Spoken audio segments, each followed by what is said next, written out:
चुनाव की घोषणा हो चुकी है, लिहाजा तमाम जो राजनीतिक गैर राजनीतिक दलों के अंदर इस बात को लेकर अब तैयारियां भी शुरू हो गई है। हालांकि ये चुनाव गैर राजनीतिक दल आधार पर होगा, गैर दलीय आधार पर होगा, लिहाजा राजनीतिक दलों को डायरेक्ट इंटरफेरेंस नहीं है। लेकिन बड़ा विषय एक ये है कि सरकार ने बिना ओबीसी आरक्षण के ही इस चुनाव में आगे बढ़ने की कोशिश की है या आगे बढ़ने का निर्णय ले लिया है। लिहाजा तमाम जो ओबीसी वर्ग के लोग हैं वह सरकार के इस निर्णय के खिलाफ मुखालफत कर रहे हैं।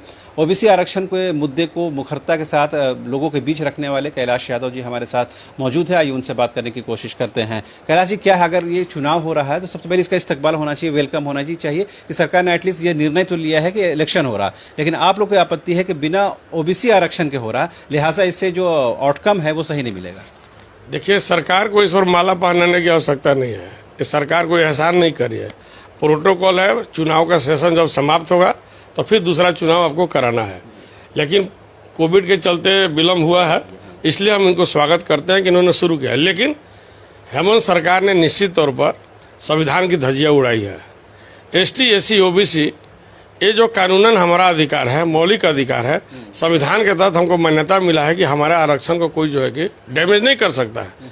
लेकिन पंचायत जैसा चुनाव, जो गांव के अंतिम व्यक्ति का चुनाव होता है, उस व्यक्ति के चुनाव पर हमको आप मेरे अधिकार से वंचित कर दिए।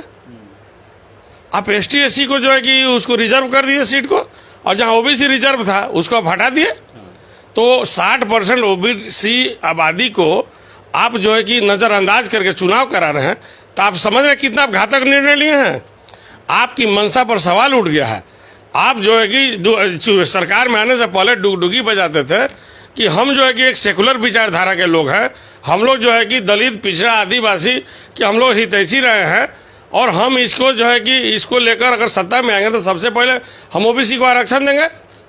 हम लोग ने झारखंड ओबीसी आरक्षण मंच का गठन किया, सरकार पर लगातार दबाव बनाया, सवाल उठाते रहे, सरकार आश्वासन देती रही कि निश्चित तौर पर आने वाले समय में 27% आरक्षण देंगे।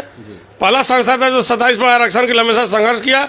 कई लोग 32 मांग रहे थे, 52 मांग रहे थे, 36 में हम लोग उनका काउंटर किया कि नहीं, जो हमारा संवैधानिक राइट है, कॉन्स्टिट्यूशनल राइट है, जो 27% मिला हुआ है वो हमको दो, जो कानूनी मान्य वो हमको दो। पहले तो 27 से घटा के 14 कर दिए थे बीजेपी की सरकार ने 2002 में, और आप आए तो खोखला झूठा आश्वासन दिए, सब्जबाग दिखाए, लास्ट में क्या किए, अनारक्षित कर दिए, सामान्य कर दिए। जब मेरा अधिकार का समय आया, जब हम समाज को मजबूत करने का समय आया, तब हमको रिजर्वेशन से हटा दिए।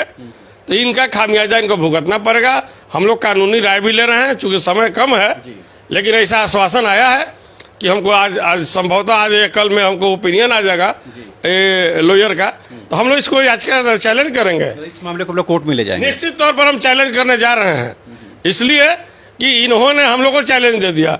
आप शेड्यूल कास्ट को, शेड्यूल ट्राइब को लिया, स्वागत है, हमको क्यों छोड़ दिया?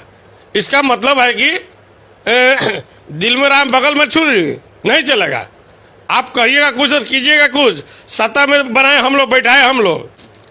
बैकवर्ड के नाम पर, पिछड़े का नाम पर पूरा बैकवर्ड समाज जो आज लगभग 60% की हमारी आबादी, हम जातीय जनगणना की मांग कर रहे थे, हमने इनको बैठाया सत्ता में कि एक जो है कि मजबूत खंभा तैयार करेंगे एसटी, एससी, ओबीसी का।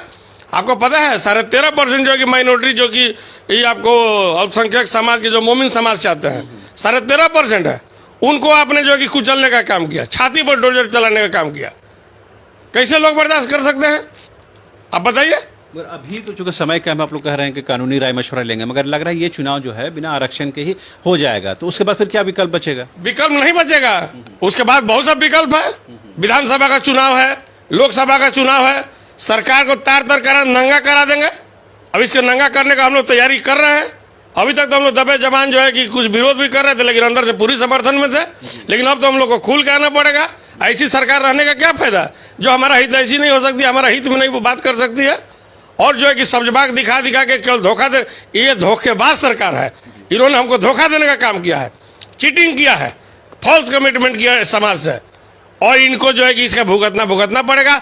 बड़ी कुर्बानी इनको, बड़ी भुगतान से जो है कि जाना पड़ेगा, बड़ी कीमत चुकानी पड़ेगी।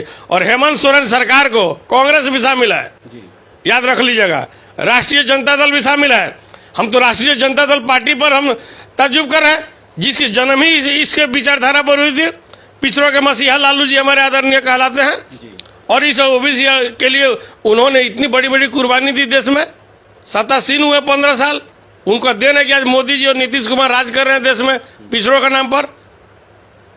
एक सामाजिक न्याय का गठन हुआ था और उसको हेमंत सोरेन ने ध्वस्त करने का काम किया, जिसके खिलाफ में हम लोग सेंट्रल में लड़ के क्षेत्रीय पार्टी बनाए और एक विचारधारा एडॉप्ट किए। उसी पार्टी के साथ में सरकार में और आप उसके बहकावे पर जो है हमको रोक दिया। और ताज्जुब है कि भारतीय जनता पार्टी से आदमी इस पर विरोध नहीं किया और आजसू पार्टी के देखिए केवल आईवास कर रही है। कल आसू ने कुछ प्रेस कॉन्फ्रेंस करके इस बात की आपत्ति जताई है कि वो अगर बिना ओबीसी आरक्षण के अगर सरकार इस पर बढ़ रही है तो पार्टी ने विरोध दर्ज कराया है अपनी तरफ से। विरोध दर्ज कराना ये शिष्टाचार है, वो शिष्टाचार राजनीति कर रहे हैं। आप चुने हुए जनप्रतिनिधि हैं, आप क्यों ना न्यायालय में गए? बताइए, आप एक पार्टी चला रहे हैं, आप क्यों ना न्यायालय में गए? 16 तारीख से नॉमिनेशन चालू है, 22 तारीख को जेल भरो आंदोलन करके किसका आंख पोछना चाहता है? जब चुनाव चालू हो जाएगा तो आप ये काम पहले करना चाहिए था।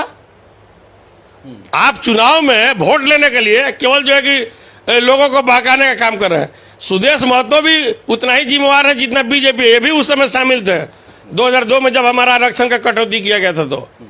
और ये 20 बरस चुप रहे थे। अभी चुनाव पंचायत का है तो 27% डफली बजा रहे हैं।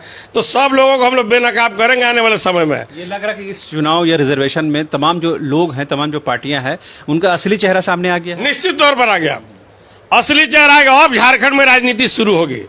अब झारखंड में राजनीतिक विषाद कैसे बिछेगी हम लोग बताएंगे। इन्होंने 22 बरस में आज पहली बार ऐसा अवसर आया कि सबका चरित्र का हनन हो गया और सबका चरित्र जो ने जनता ने देख लिया। अब 3.5 करोड़ झारखंडियों में आप जो है कि कम से कम 3 करोड़ लोगों को जो है कि हत्या करने का काम किया है। ST SC को आप इंक्लूड करके आप एक नया समीकरण बना रहे हैं, ये सफल नहीं होने देंगे। OBC को माइनस करके जो राजनीति करेगा वो कभी सफल नहीं हो सकता है और जो पिछड़े वर्ग को सताएगा वो कभी शासन में नहीं आ सकता है, याद रखिएगा। फिर वही इनको रसातल में जाना है। अब जो है कि हम लोग इसका पूरे राज्य स्तर में देखिए, जो शेड्यूल जिला है वहां तो एक भी सीट ही नहीं है, सामान्य सीट भी नहीं, OBC भी नहीं है, केवल शेड्यूल कास्ट शेड्यूल ट्राइब है। सिमडे का है, गुमला है, लोहरदा का है, चाईबासा है। रोज हमको टेलीफोन आ रहा है कि सर इस पर PIL कीजिए, याचिका कीजिए, याचिका कीजिए। मेरे पास समय कम है, चूंकि मैं रांची से बाहर था, समय कम है, फिर भी हम प्रयास कर रहे हैं। न्यायालय पर उम्मीद करते हैं अगर हमारा याचिका एक्सेप्ट कर लिया जाता है तो हम सरकार को बेनकाब करने का काम करेंगे निश्चित तौर पर। तो ये थे कैलाश यादव जिन्होंने OBC आरक्षण, खासकर पंचायत चुनाव में बिना OBC आरक्षण के चुनाव कराने की प्रक्रिया का विरोध किया है। साथ ही उन्होंने ये भी कहा है कि वो कानूनी राय मशवरा ले रहे हैं, इसके बाद कोर्ट के का दरवाजा भी खटखटाया जाएगा। साथ ही उन्होंने तमाम राजनीतिक दलों के चाल और चरित्र को लेकर भी सवाल खड़े किए। खास करके आजसू ने जिस तरह से केवल आय वाश के लिए एक प्रेस वार्ता करके सरकार के इस निर्णय का विरोध किया, जमीन पर उतर करके या फिर सदन के अंदर हो या सदन के बाहर जिस तरह से विरोध करना चाहिए उस तरह से आजसू ने स्टैंड नहीं लिया है। लिहाजा 2024 के चुनाव में तमाम राजनीतिक दलों को इसका कहीं ना कहीं नुकसान उठाना पड़ेगा। कैमरा पर्सन हृदय के साथ रांची से न्यूज़ बाइस्कोप के लिए शाहनवाज।